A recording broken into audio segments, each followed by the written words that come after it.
salita niyo, Panginoon, bawat paalala niyo, Panginoon, ay tumatak sa bawat isipan, bawat makikinig, Panginoon. Ingatan niyo po mga attendees na paparating pa lamang po, Panginoon. Yan din po sa mga kapatid namin na paparating pa lamang po, Panginoon. Patawaran niyo po kami sa aming kasalanan pagkukulang, tulad pinili namin sa pangalan ng Diyos Kristo. Amen. So, lahat tayo, makinuwas na po kayo, Romans.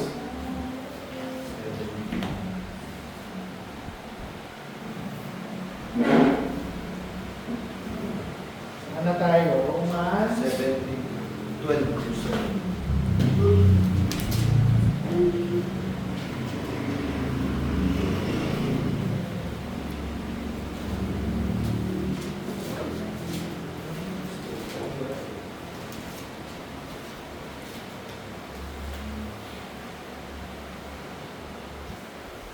Romans 12:17.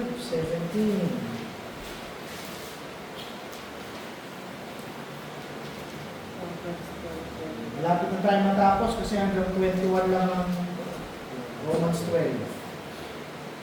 Po, sabi dito, repay no one for evil.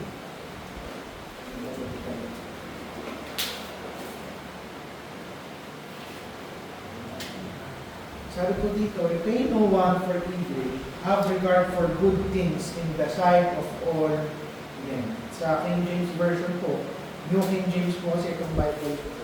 Nakalagay dito, recompense to no man evil for evil, provide things honest in the sight of all men. Sa Tagalog po, makakapagbasa. Sa Tagalog po, sabi po ay huwag susuklian ng masama ang sino mang kapalig ng kasamaan. Gumawa ng mabuti sa paningin ng lahat ng tao. Okay. So, bago tayo magsimula, manalangin tayo. Panginoon, salamat po sa pagkakas ng salita. Nawa Panginoon, sa maikling pag-aaral namin ng devotion ay kailangan po ang mataas at mahayag, Panginoon. At sa mga kapatid namin wala rito, Panginoon, sa mga personal nilang dahilan at lakad, nawa, ingatan niyo sila at ipaalala sa kanila ang kalagahan ng ministry nito, Panginoon. Tawad nawa sa aming mga kasalanan. In Jesus' name we pray. Amen. So po, sabi po dito, repay no one evil for evil, have regard for good things in the sight of all men. So makikita nyo na kung saan, talagang dalawa lang naman talaga yung punto dito. Una, sabi doon, repay no one evil for evil. Yun yung unang point natin. Pangalawa, have regard for good things in the sight of all men. Nakikita nyo dito na si Paul, pinagpapatuloy niya na ituro sa atin yung marka ng isang buhay ng isang Kristiyano na patuloy na sinasanctify o nililinis ng ating Panginoon. Ngayon, ina-address niya ngayon yung isa sa mga pinaka-revealing na test. Pag sinabi natin revealing, magpapakita talaga ng laman ng ating mga puso at test ng tunay na espiritualidad. At ano yon? Kung paano tayo mag-response kapag, May kaaway. hindi lang kaaway. Pag may nakapanakit sa atin, pag may nagkamali sa atin, pag may nanlamang sa atin. Sinasabi dito ni Paul, naalala nyo, tinuruan tayo umibig, tinuruan tayo magpakumbaba, tinuturuan tayo maging united sa loob ng ating church. Bakit niya kailangan sabihin yung verse 17? Dahil madali gawin yung mga una niyang tinuro, madaling ibigin ang kapatiran, madaling magpakumbaba, madaling maging united, magkakaisa tayo at sama-sama kapag lahat ng bagay ay payapa. Madaling gawin yun. Hindi yung pagsubok. Pero, sinasabi dito ni Paul, paano na kapag may gumawa ng mali sa'yo? Paano na kung na-insulto ka, o na-misunderstand ka, o hindi ka trinato ng tama, o nasaktan ka ng malalim? Ipapakita niyan ng reaksyon mo yung tunay na kondisyon ng iyong puso. Ipapakita niyan yung tunay na estado ng iyong kaluluwa. Sa moment na ma-offend ka, ito rin yung moment na i-expose ng Panginoon kung gaano ka na talagang ka-mature bilang isang mananampalataya. Ito ang sinasabi ng Romans 12:17. Sabi dito ni Paul, inutusan ka ba niya na kung gagawan ka ng masama, huwag ka lang gaganti? Hindi. Kasi ang sabi nito, huwag kang gaganti, pero sinundan niya pa ng mas mahirap na bagay. Hindi ka lang gaganti, pero gagawan mo ang lahat ng tao ng mabuti. Iba, yung pigilan mo yung sarili mong gumanti. Sa hindi ka na gumanti, pero susuklian mo pa ng kabutihan yung ibang tao. At kung titignan nyo, hindi ito natural sa isang tao. Kahit sinong tao ang salbahihin mo sa labas, talagang magagalit sa'yo. Lalaban sa'yo. Gaganti sa'yo. Ibig sabihin, this is supernatural. Hindi ito kayang gawin ng isang normal na tao. Meaning, bunga ito ng isang utak na binago ng ating Panginoon. Anong sabi sa mga unang part ng Romans 12? Anong sabi? Do not be conformed into this world, but be ye transformed by the renewing of your mind. Sinasabi dito ng Panginoon, ito na yung part na kung saan tetestingin natin yung mga naunang verses. Kung sinasabi natin ligtas tayo, binabago ng Panginoon yung isipan natin, hinuhubog ng Panginoon yung buhay natin, nakamukha niya, dapat madaling gawin sa atin ang Romans 12:17. Nawimahin natin. Yung unang punto, ang sabi doon, recompense to no man, evil for evil. Bakit pa tayo kailangan utusan ni Paul?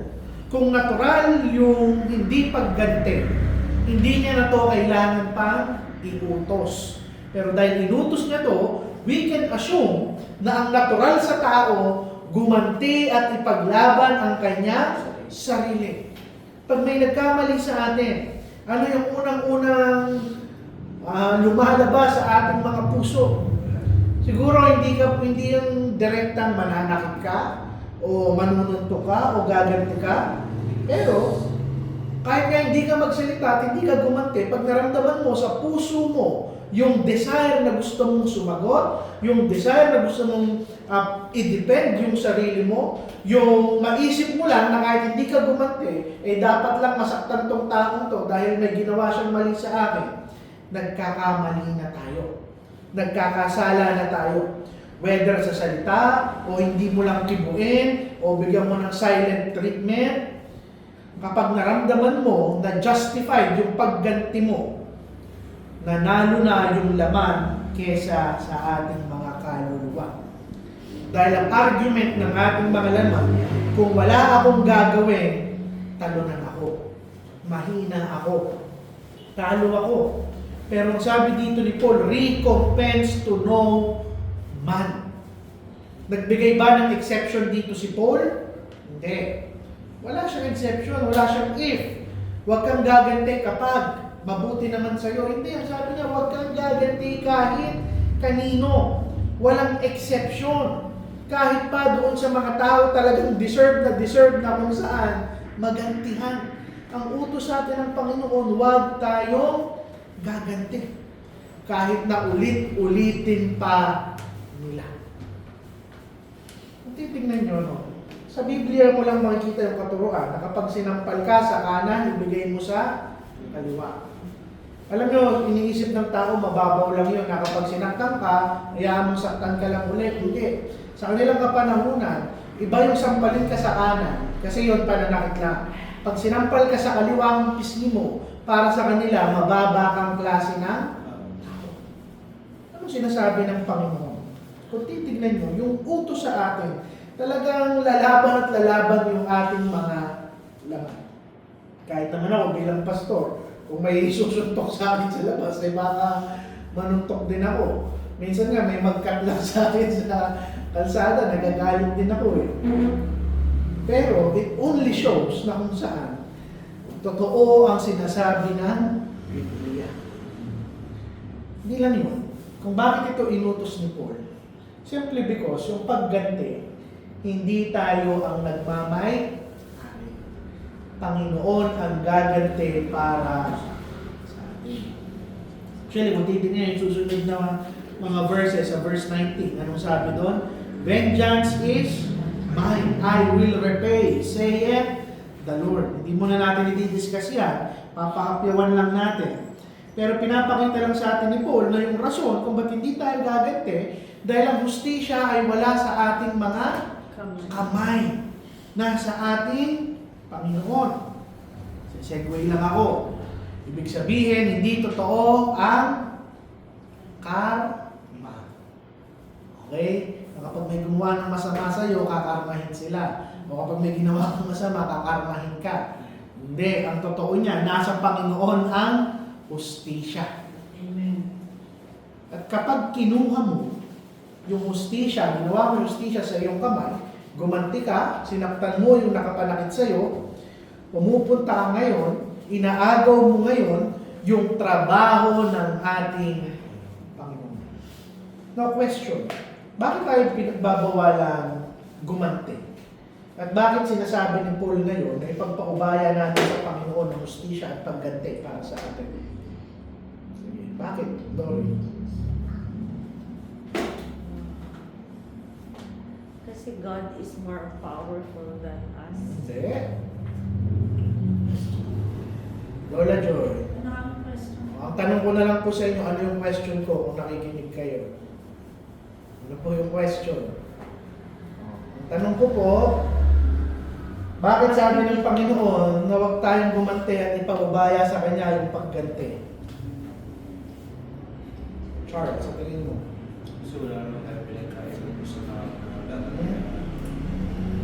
Hindi, kung wala, sitwasyon na yun, may pinagkaiba ka, wala kang ginawang masama, ginawan ka lang ng masama. Bakit kaya? Katulad dun sa pastor, noong time na pinapako na sa kursa ng Panginoon. Halos lahat ng pandilit sa Kanya, ginawa na sa Kanya ng tao pero hindi pa rin siya gumanti. Instead, pinanalangin niya pa sa Panginoon. Sige, let me rephrase my question. Oo. Kung kayo yung gaganti at kayo magbibigay ng hustisya sa sarili niyo, gaano kayo ka-confident na alam nyo yung lahat ng bagay doon sa taong nanakit sa inyo? Kaya nyo bang basahin yung laman ng puso ng tao? Alam nyo ba yung buong intensyon ng tao? Alam ba natin yung buong katotohanan? Hindi. Pero yung Panginoon, kita niya ang lahat ng bagay. Kita niya yung kung sino yung nanakit sa atin, paano tayo sinaktan, sinasadya ba o hindi, ano yung intensyon ng tao, ano yung buong katotohanan. Ano yung punto ko? Panginoon lang ang kayang humusga perfectly. At hindi natin yun kayang gawin. Amen. Now, kapag nirefuse natin gumanti, hindi po ito kakahinaan. Ang katotohanan niya, kapag hindi ka gumanti at pinigilan mo yung sarili mo, pinapakita mo lang na nagtitiwala ka sa ating Panginoon. Sinasabi mo sa Panginoon, nagtitiwala ako sa iyo na kaya mo ayusin ang lahat ng bagay. At ito, pangatlong punto dito sa first major point natin, kung bakit tayo pinipigilan ni Paul gumanti. Simply because pag gumanti ka, minumultiply mo lang yung kasalanan. Ano yung paboritong salita ni Teacher Lori sa mga preaching ko? Compounding sin. Dinadagdagan lang natin yung kasalanan. Kung sinaktan ka, nagkasala siya, at nanakit ka pabalik, anong ginawa mo? Nagkasala ka din. Hindi titigil ang kasalanan hanggat hindi natin ito tinutuldukan. Pansinin nyo, practically. Pag binigyan ka ng masakit na salita, ginantihan mo ng masakit na salita, hindi yun titigil. Anong mangyayari? Magbabalikan lang kayo ng masasakit na salita. Pag nanakit ka at nanakit siya, magbabatuhan lang kayo. Nag-e-escalate yung problema dahil patuloy na binubuhusan ng gasolina ng mga tao yung pag hindi nila pagkakaintindihan. Pero kapag ang isang mananampalataya, he refuses na gumanti, nasisira yung balikan ng kasalanan. Ano yung punto? Yung grasya na i-extend natin sa mga taong nagkamali sa atin, ito yung titigil sa kanilang mga kasalanan. At tama si Novi kanina. Ito rin yung ipinakita ng ating Panginoong Jesucristo. Nung sinaktan siya, dinuraan siya, nilait siya, nahirapan siya, ipinagpaliban niya yon sa kamay ng kanyang actually, hindi niya lang pinigilan yung sarili niyang gumante. Ginawa niya yung pangalawang parte ng verse 17. Ang ibalik mo sa kanila ay mabubuting bagay. Imbis na magalit siya, imbis na gumanti siya, ipinanalangin niya yung mga taong nananakit sa kanila. At ang sabi ng Panginoon, patawarin mo sila, hindi nila alam kung ano ang kanilang ginagawa. That brings us to our second point. Sabi doon, provide things honest in the sight of all men. Dapat maging honorable yung pagkilos natin, yung pamumuhay natin, yung ipapakita natin sa kanila. Sinasabi dito ni Paul na yung buhay mo bilang isang mananampalataya, dapat nakikita ng buong mundo, visible, na namumuhay ka ng tama.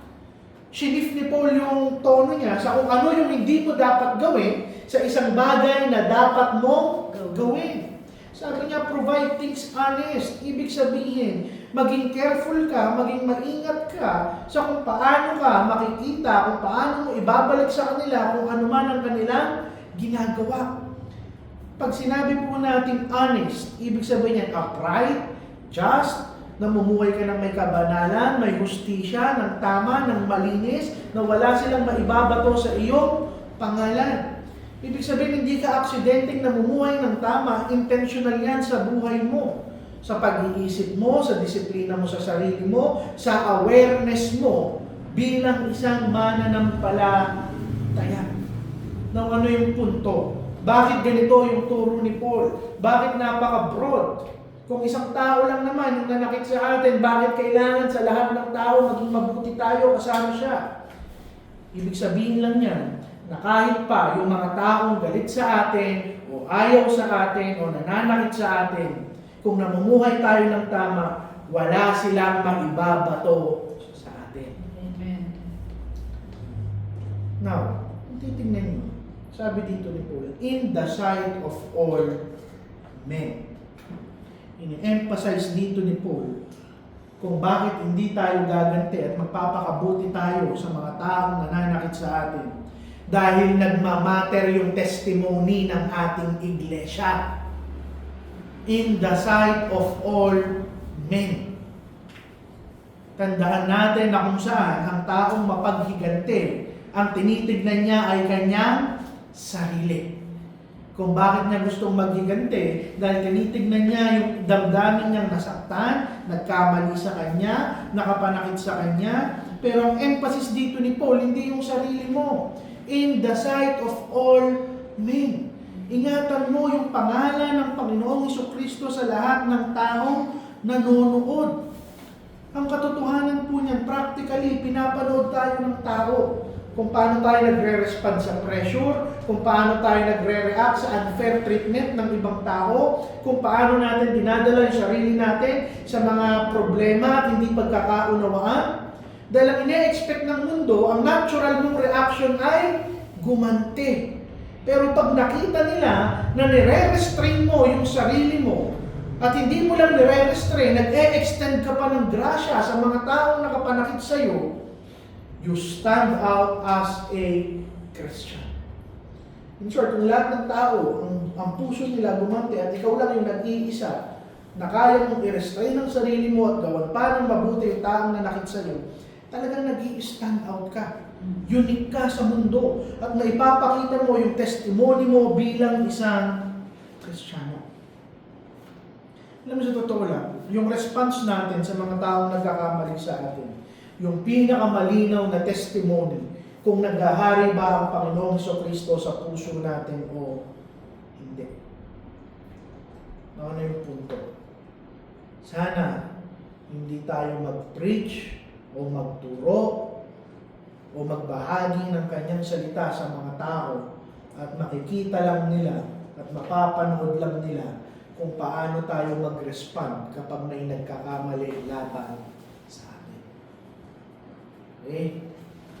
Pangatlo, Bakit kaya ang ginamit na salita ni Paul dito, provide? Sa English, provide things honest. Bakit provide? Ano, parang may kasama siyang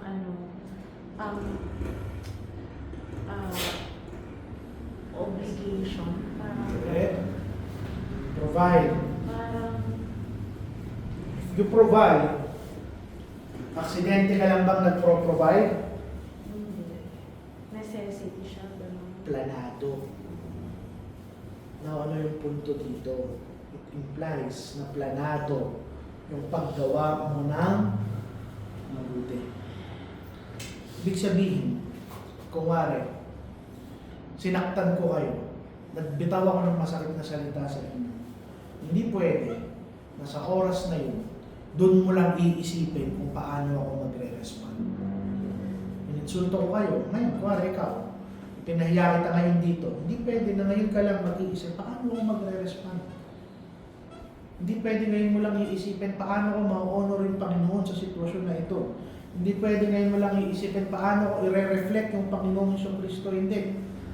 Ano yung punto ko? Yung kabanalan, hindi reaction. Preparation. Hindi siya passive, aktibo.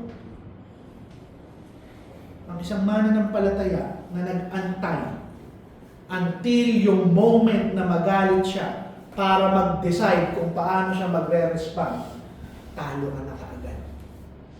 Kung aantayin mo yung sitwasyon, bago ka pa mag-decide kung paano ka magre-respond, talo ka na.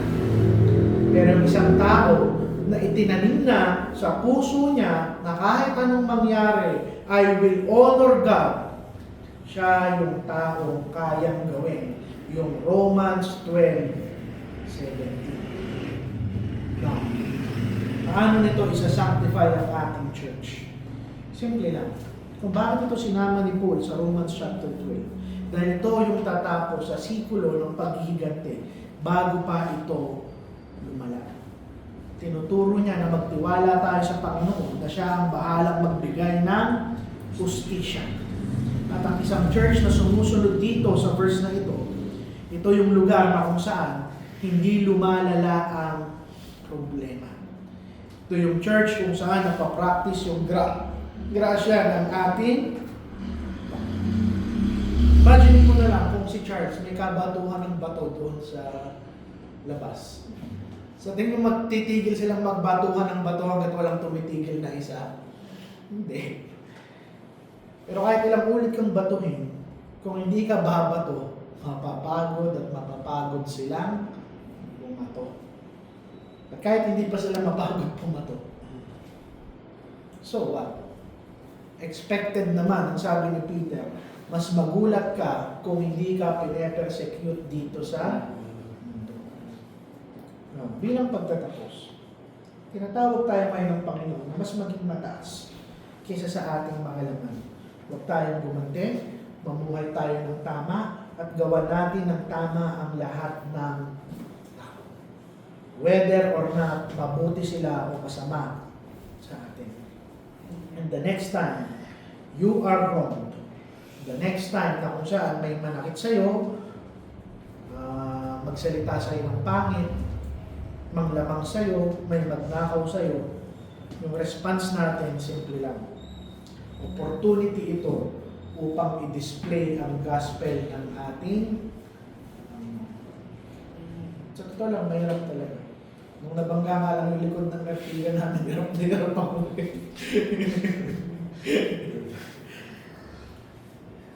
Kailangan nating piliin ang pagpipigil kaysa sa pagganti at integridad kaysa sa ating emosyon.